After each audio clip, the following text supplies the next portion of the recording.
آزاد کشمیر میں ہونے والے انتخابات کا مسلم لیگ نون کی طرف سے دوسرا مرحلہ بھی جیت لیا گیا ہے۔ پیپلز پارٹی وہاں پہ ماتم کرتی ہوئی نظر آ رہی ہے۔ رانا ثناء اللہ کی طرف سے وکٹری اسپیچ بھی کر دی گئی۔ 45 نشستوں پر انتخابات ہونے تھے، ان میں سے تیسرے مرحلے میں 11 نشستوں پر انتخابات ہونے ہیں، جبکہ ایک امیدوار کے مرنے کی وجہ سے وہاں پہ 10 اگست کو 10 سیٹوں پر انتخابات ہوں گے۔ اب تک جو انتخابات ہوئے ہیں اس میں مسلم لیگ نون کی طرف سے 23 نشستوں پر کامیابی حاصل کی گئی ہے۔ رانا ثناء اللہ کی طرف سے پریس کانفرنس سے خطاب کیا گیا، امیر مقام بھی ان کے ساتھ بیٹھے ہوئے تھے۔ رانا ثناء اللہ کی طرف سے کہا گیا کہ پیپلز پارٹی کو 8 میں سے جو جنرل نشستوں پر انتخابات ہو رہے تھے 3 پر کامیابی ملی ہے، جبکہ پیپلز پارٹی کی طرف سے کل پورا دن یہ شور شرابہ ہوتا رہا کہ ہمارے ساتھ دھاندلی ہو گئی۔ پہلے مرحلے میں بھی پیپلز پارٹی کی طرف سے الزامات لگائے گئے بلکہ طوفان اٹھا دیا گیا۔ رانا ثناء اللہ کہتے ہیں کہ ان کی طرف سے کہا گیا کہ تاریخ میں ہونے والی یہ سب سے بڑی دھاندلی ہے، اور کل کے الیکشن کے بارے میں بھی سارا دن وہ یہی کہتے رہے۔ ان کو نہیں پتا تھا کہ 8 میں سے 3 نشستیں یہ جیت جائیں گے، جبکہ جو مہاجرین کی نشستیں ہیں وہ 12 تھی، ان میں سے مسلم لیگ نون کے حصے میں آئی 10 نشستیں، جبکہ ان کے حصے پیپلز پارٹی کے حصے میں آئی 2 نشستیں۔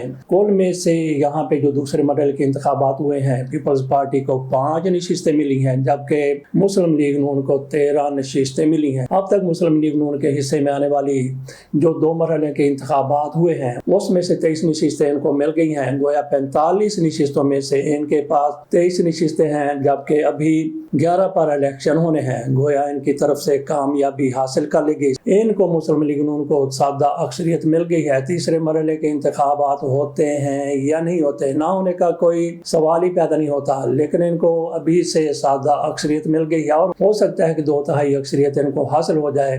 بلاول بھٹو زرداری کی طرف سے کہا گیا تھا کہ آپ مجھے 2/3 اکثریت دے دیں، میں کشمیر کی تقدیر بدل کے رکھ دوں گا۔ وہاں پہ مسلم لیگ نون نہیں بلکہ پیپلز پارٹی کی حکومت ہے، صدر ان کا ہے، وزیر اعظم ان کا ہے۔ ان کا وزیر اعظم انور الحق صاحب بھی پہلے مرحلے میں ہار گئے، دوسرے مرحلے میں لطیف اکبر صاحب صدر ہیں، قائم مقام صدر ہیں۔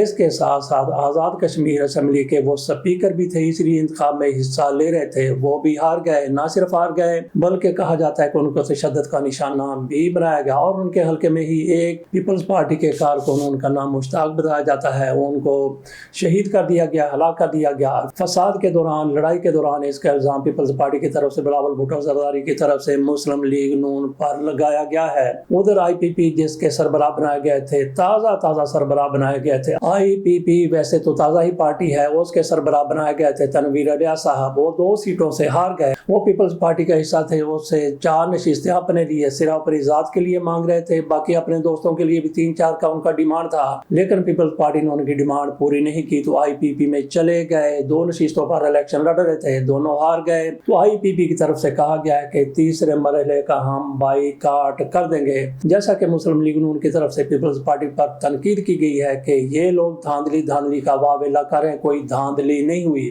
رانا ثناء اللہ اپنی پریس کانفرنس میں کہہ رہے تھے کہ ان کی طرف سے پہلے کہا گیا کہ 13 نشستوں پر 13 کی 13 پر جو پہلا مرحلہ ہوا ہے دھاندلی ہوئی ہے، دھاندلی سے مارا گیا ہے، لیکن اگلی بات انہوں نے کی کہ 4 حلقوں میں دھاندلی ہوئی، پھر 4 سے 2 پر آ گئے، 2 میں سے 1 کی بات کی تو وہ کہتے ہیں کہ الیکشن کمیشن کے پاس جائیں گے تو اس سے بھی یہ رجوع کر لیں گے، اس سے بھی پیچھے آ جائیں گے۔ یہ رانا ثناء اللہ کی طرف سے کہا گیا، تو باقی بلاول بھٹو زرداری کی طرف سے کہا گیا کہ دھاندلی ہوئی ہے، پہلے مرحلے کی طرح دوسرے میں بھی دھاندلی ہوئی ہے۔ ادھر چند صاحب بھی بول رہے ہیں، ان کی طرف سے کہا گیا ہے کہ آزاد کشمیر میں الٹرا فارم 47 چلا ہے، اسی طرح سے قمر زمان قاہرہ بھی بولے ہیں، باقی بھی ان کے کئی لیڈر بولے ہیں، ہر ایک کی طرف سے یہ کہا گیا، پرویز اشرف کی طرف سے بھی کہا گیا کہ دھاندلی ہوئی ہے، شری رحمان بھی بولی کہ دھاندلی ہوئی ہے۔ ان کا ہر لیڈر یہی کہہ رہا ہے کہ دھاندلی ہوئی ہے، دھاندلی ہوئی ہے، دھاندلی ہوئی ہے۔ تو دھاندلی کہاں تک ہوئی ہے؟ اگر دھاندلی ہوئی ہے تو ان کا وزیر اعظم تھا، ان کا صدر تھا، ان کا وزیر اعظم بھی ہار گیا، صدر بھی ہار گیا۔ مسلم لیگ نون کی طرف سے یہی کہا جا رہا ہے کہ ان کا صدر تھا، ان کا وزیر اعظم تھا، تو پھر دھاندلی کیسے ہو گئی؟ تو جناب علی دھاندلی صدر اور وزیر اعظم نے نہیں کرانا ہوتی، وہ سارا کا سارا کاج جو ہے، وہ ساری کی ساری جو ذمہ داری ہے، وہ سارے کا سارا کام جو ہے وہ الیکشن کمیشن کو دیا جاتا ہے، اور الیکشن کمیشن آج کل کس کا ہے، کس کے زیر اثر منتشر ہے وہ پوری دنیا کو پتا ہے. بہار وہاں پہ مسلم لیگ نون کی طرف سے جھنڈے گاڑ دیے گئے, وہاں پہ کامیاب ہو گئے. لیکن آزاد کشمیر کے انتخابات کی وجہ سے مسلم لیگ نون کی پاکستان میں ساکھ تباہ ہو کر رہ گئی, برباد ہو کر رہ گئی, کیونکہ آزاد کشمیر میں جس طرح سے مسلم لیگ نون کی طرف سے کامیابی حاصل کرنے کی کوشش کی گئی یا کامیابی حاصل کی گئی, پیپلز پارٹی نے اس کو بے نقاب کرنے کے لیے کیا کچھ نہیں کہہ دیا. پیپلز پارٹی کی طرف سے کہا گیا, بلاول بھٹو زرداری نے اس کی پہل کی. انہوں نے کہا کہ مریم نواز شریف صاحبہ کی حکومت اور آج کے وزیر اعظم شہباز شریف صاحب فارم 47 پر کامیاب ہوئے. یہ فارم 47 کی گورنمنٹ ہے. اور اس کے ساتھ انہوں نے کہا کہ میاں نواز شریف صاحب وزیر اعلیٰ بنے تو دھاندلی سے بنے, 3 بار وزیر اعظم بنے تو دھاندلی سے بنے. اس طرح سے پیپلز پارٹی کی طرف سے ان کی ساکھ کو تباہ کر کے رکھ دیا گیا. پہلے تو فارم 47 کی بات صرف کرتے تھے تحریک انصاف والے, اب پیپلز پارٹی کی طرف سے بھی یہ بات کی جا رہی ہے. اور مسلم لیگ نون کو آزاد کشمیر میں الیکشن لڑنے کا سب سے زیادہ جو ڈیمیج ہوا ہے, سب سے زیادہ جو نقصان ہوا ہے, بڑا جو دھچکا لگا ہے وہ فارم 47 کا پیپلز پارٹی کی طرف سے لگایا جانے والا دھچکا ہے. لطیف اکبر صاحب قائم مقام آزاد کشمیر کے صدر ہیں, وہ اپنے پولنگ پر گئے. وہاں پہ فواد شادو اور لوگ بھی ہیں, انہوں نے ان کو پکڑ کے یہ کہتے ہیں کہ مہاراج وعدوں کو کرنے کی کوشش کی گئی, فائرنگ بھی کی گئی. ان کے اوپر تو فائرنگ نہیں ہوئی, بہرحال حلقے میں فائرنگ کی گئی. ان کے صدر کو وہاں پہ تشدد کا نشانہ بنایا گیا. لطیف اکبر صاحب انہوں نے بھی کہا کہ مجھ پر تشدد کیا گیا ہے. باقی محسن نقوی صاحب پر مسلم لیگ نون اور پیپلز پارٹی کی طرف سے اپنے مچھندر چھوڑ دیا گیا, اپنے حقاص کو ان پر چھوڑ دیا گیا. جس طرح سے پہلے تو ایسا لگا کہ اس پر کوئی جواب نہیں دیں گے مسلم لیگ نون کی طرف سے, اعلیٰ لیڈروں کی طرف سے اور پیپلز پارٹی کے اعلیٰ لیڈروں کی طرف سے پہلے بھی خاموشی اختیار کی گئی اور آج تک بھی ان کی طرف سے خاموشی اختیار کی گئی ہے. نہ آصف علی زرداری بولے ہیں, نہ میاں نواز شریف بولے ہیں, نہ میاں شہباز شریف بولے ہیں تو ان کی دوسرے تیسرے درجے کی قیادت ہی بولی ہے جو محسن نقوی کے پیچھے پڑ گئی ہے. لگتا ہے کہ جیسے ہی یہ بیان آئے یہ سارے کے سارے ٹھر گئے, ٹھنڈے ہو گئے. پھر ان کو تھوڑی سی دھوپ لگائی گئی, جیسے جیسے ٹھنڈ اتر دی گئی, جیسے جیسے ان کو سیکا لگا, جیسے جیسے تھوڑی سی تپش محسوس ہوئی, دھوپ میں ان کو رکھا گیا. پھر یہ محسن نقوی کے خلاف بیان بازی کرنے لگے, جیسا کہ رانا ثناء اللہ صاحب بولے, خواجہ آصف صاحب بولے, اور اس کے ساتھ ساتھ مولا جٹ, وہ اس کے ساتھ ساتھ پیپلز پارٹی کے بھی کئی لیڈر بولے, جیسا کہ نثار کھوڑو صاحب ہیں. شرجیل میمن نے تو خاموشی اختیار کیے رکھی. تو باقی کچھ لیڈروں کی طرف سے